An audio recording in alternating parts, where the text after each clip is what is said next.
Out of Minneapolis from overnight. A shooting there leaves one person dead and 3 others hurt. It happened right in the heart of downtown. A dozen people hurt in 2 mass shootings just a mile apart. The site of one of those mass shootings, an encampment in Minneapolis. Somalia Hanulato! Somalia, Iran State. A Minneapolis woman is stuck living with a squatter who will not leave her house. Minneapolis teachers rallying outside district headquarters today, calling for better wages and also smaller class sizes. Now, that rally comes less than 24 hours after they voted to authorize a strike. And we're back, y'all. Thank you for watching today. Go ahead and hit that like button, my people. You know that it helps us out a ton. And of course, it helps you because it helps us keep bringing you these stories every day. Now, y'all, today we're going to be talking about Minneapolis, Minnesota, y'all. It seems like it's falling apart, y'all. I mean, just look at the scenes on your screen, y'all. Does that look like? Listen, in this video, you are going to see numerous different instances and situations that seem preventable, that seem easily deal withable. And I'm going to make the case, or at least I'm of the opinion, I should say, that Minneapolis is probably doing this to itself like so many other cities are doing something similar to themselves with progressive policies. Too progressive. Get a little bit, let's be a little progressive, but not this progressive. I mean, when you have tent cities and you have mass shootings. Listen, I'm not saying everything can be prevented, but I think when you have these policies that create an air of, should I say, lawlessness or lax law enforcement, you invite all kinds of troubles into your city. And also you spend the money on what should not be priorities. And then you don't even have the money to fund your teachers. You spend the money over here and then your teachers are like, can we get paid?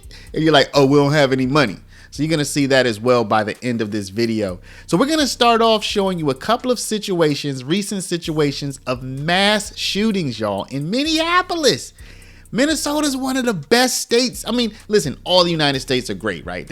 We all have great states, but Minnesota is just so cool, y'all. And they should not be going through this. Again, my opinion is policies. This is a policy failure. This is a policy failure from the governor all the way down to the mayor. And as you're going to see, their choices for mayor coming up are not much better, y'all. So without further ado, y'all, let's go ahead and pop right into it. But before we do, y'all, we have a new webpage for my people out there who are like, yo, I have money, but I don't want to give it away to the people who are trying to take it. How can I protect my retirement? Y'all, gold. How many times do I have to tell you? Gold has been man's longest monetary best friend for 5,000 years. I mean, what else are you looking for? Go to our webpage. Go to the new webpage, Paralegold. PARALEGOLD.com. Get the information on how to protect your retirement. And you can call 844-651-8334 and speak to our partners at Augusta Precious Metals. Now let's go ahead and hop into this content. Out of Minneapolis from overnight. A shooting there leaves one person dead and 3 others hurt. It happened right in the heart of downtown. Our Bill Keller is live with the very latest at the scene right now. Bill, good morning to you. Good morning, Tom and Kelly. In fact, the scene is now clear, but for hours, 4th Street, where we're standing, was closed as police investigated the city's latest deadly shooting. Here's what we've learned. It happened just after 11:30. That's when police were called to this area near 4th Street and 4th Avenue. They were responding to a report of shots fired with multiple victims.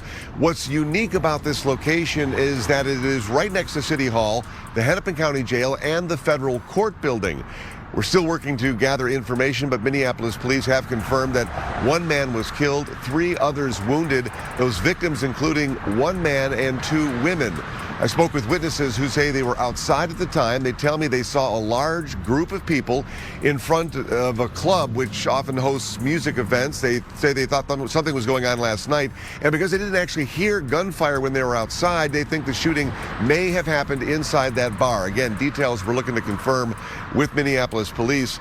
So there you see one Minneapolis mass shooting. You may say, wow, surely there's not many of those situations that are happening. Well, y'all, I did not include the school shooting from just a couple of months ago in this video, but remember, there was a school shooting recently as well.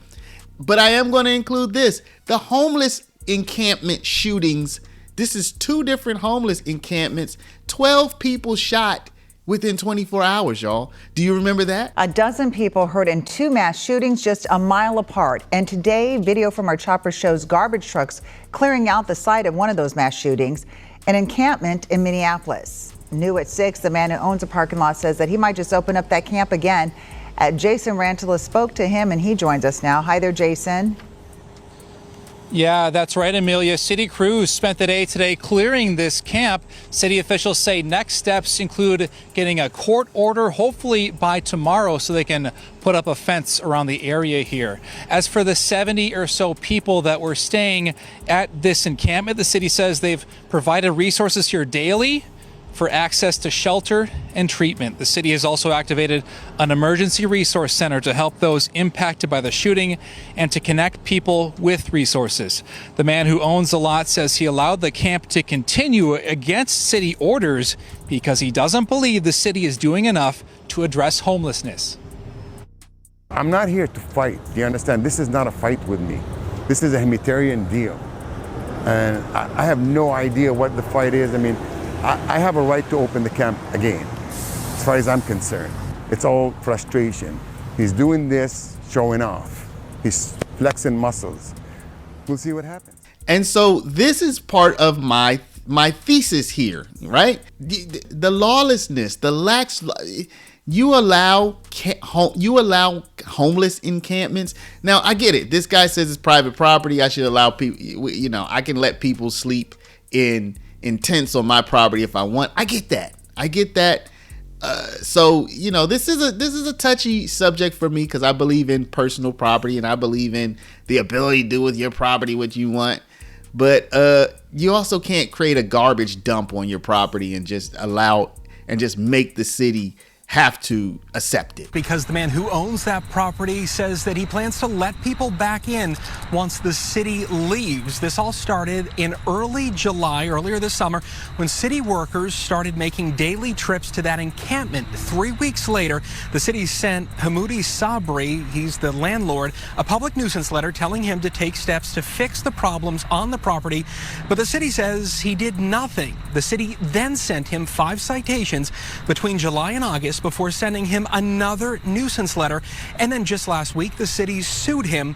But none of those things stopped last night's mass shooting. In this case, it's private property. In this case, we issued numerous citations. And in this case, it took us going all the way to a court action and getting approval from the city council to file suit. We would have liked to have done what we did this morning a couple months ago. And you see the mayor, Jacob Fry. I mean, you might say, well, who is this Fry guy? Do y'all remember him? Somalia hanulato! Somalia hanulato! Y'all remember him from the Floyd protests? I mean, this guy, he's a chameleon, y'all. You know what I mean? Just take a look on your screen here. So one of these 2 guys, y'all, is about to be the mayor of Minneapolis, y'all. One of those 2 guys. So, I mean, what kind of hope is there? And the lawlessness extends all the way down to the individual level where you can't even get somebody who shouldn't be in your house, y'all. You can't even get a squatter out your house, y'all. It takes months and months just to get your private property back. A Minneapolis woman is stuck living with a squatter who will not leave her house. This is quite a story. We've uncovered evidence that the person is a potential serial squatter, and she's made herself at home in rental rooms around Minnesota and Wisconsin over the last few years.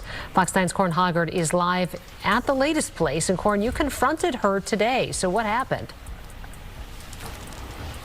Yeah, Kelsey and Randy, she has lived right here since May. She hasn't paid since the first 2 weeks, but the homeowner cannot just kick her out, can't lock her out because this is now a landlord-tenant situation, so it has to go to the courts. Just kind of sidled her way in. And honestly, I dropped the ball. I didn't vet her. Michelle Caravello had dream experiences finding traveling nurses and short-term renters for 3 years. Then Tess Schmidt came for what was supposed to be a 2-week stay. 2 weeks go by and she's not ready to leave. 2 more weeks go by and somebody else is supposed to come. They have a lease. And she's still sitting on my sofa when they arrive. Or when I told her she had to leave, she said, "You can say that all you want, but it doesn't mean it's going to happen." Tess Schmidt, or Contessa Schmidt, or Contessa von Schmidt, is frequently an unwelcome guest at short-term rentals, as she was last year at Susan Clark's St. Paul home. And then when it came to September 19th, she wouldn't leave. And I called the police on her, and they said they couldn't do anything. Police are often helpless in these situations without an unlawful detainer, a court eviction notice. The process can take weeks or months, and they're not filed in every case, but we found 9 eviction cases against Schmidt in 4 states. In one of the court filings, an attorney says he found at least 10 victims in 6 states. Law enforcement has removed her from at least one Wisconsin home, but she's done the same thing again at least 3 places since. But she needs to be stopped. She's hurting people. Schmidt sidled back into Caravello's house during our interview, so I confronted her about her squatting history. 10 people in 6 states said you've squatted in their houses. You have repeated UD orders from people in Minnesota, Wisconsin, all over the country. I'm not going to answer this. I travel a lot, and every so often the numbers are you're going to run into issues. So if you've been following our content for the past several months, you know that Minnesota and Minneapolis has been the home of probably $1 billion worth of fraud. Immigration fraud, autism center fraud, feeding our future fraud, all kinds of Medicare, Medicaid, just anything you could defraudulently steal, they've stolen it there. So is it any wonder that after all of that, there's no money left for the teachers? Now I want y'all to think about this. There's no money for the teachers, okay? You have Omar Fateh saying he's gonna give all of these benefits to all of these groups when he's elected mayor, right? There's no money for the teachers. I mean, where's the money gonna come from? Minneapolis teachers rallying outside district headquarters today, calling for better wages and also smaller class sizes. Now, that rally comes less than 24 hours after they voted to authorize a strike. Fox 9's Mike Manzoni is live at that rally for us. And Mike, both sides say there's still a chance to avoid a strike.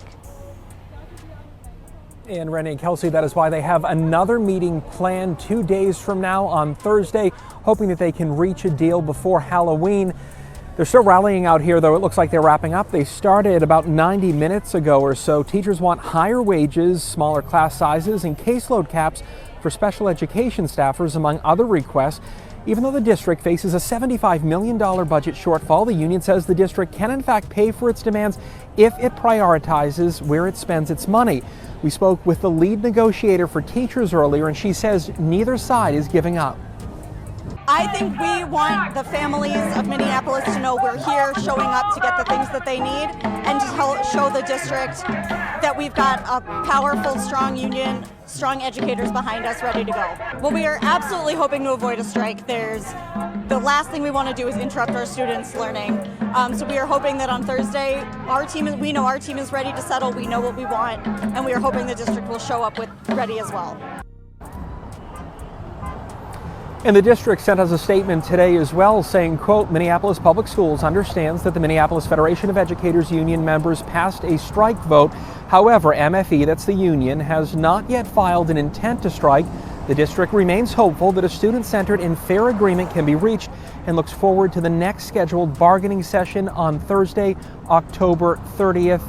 Both sides do hope to reach an agreement then, as they both said. Now, if the teachers union does decide to strike, it will have to give the district at least 10 days notice. By the way, I know that report was from a few days ago. You might say, oh, well, maybe they worked it out. Nah, the Minneapolis Teachers Union filed strike notice with the school district. This was after that report. Minneapolis Federation of Educators has officially filed its intent to strike with Minneapolis Public Schools. The union and district are negotiating 3 different contracts for teachers, educational support professionals, and adult educators. Filing an intent to strike doesn't necessarily mean a strike will happen, with state law requiring the union to give the district at least 10 days notice before the first day of the strike. This means The earliest a strike could happen is November 11th. So they're basically like, yo, okay, we got to give you 10 days notice. Well, there's your notice. All right, now things done just got real.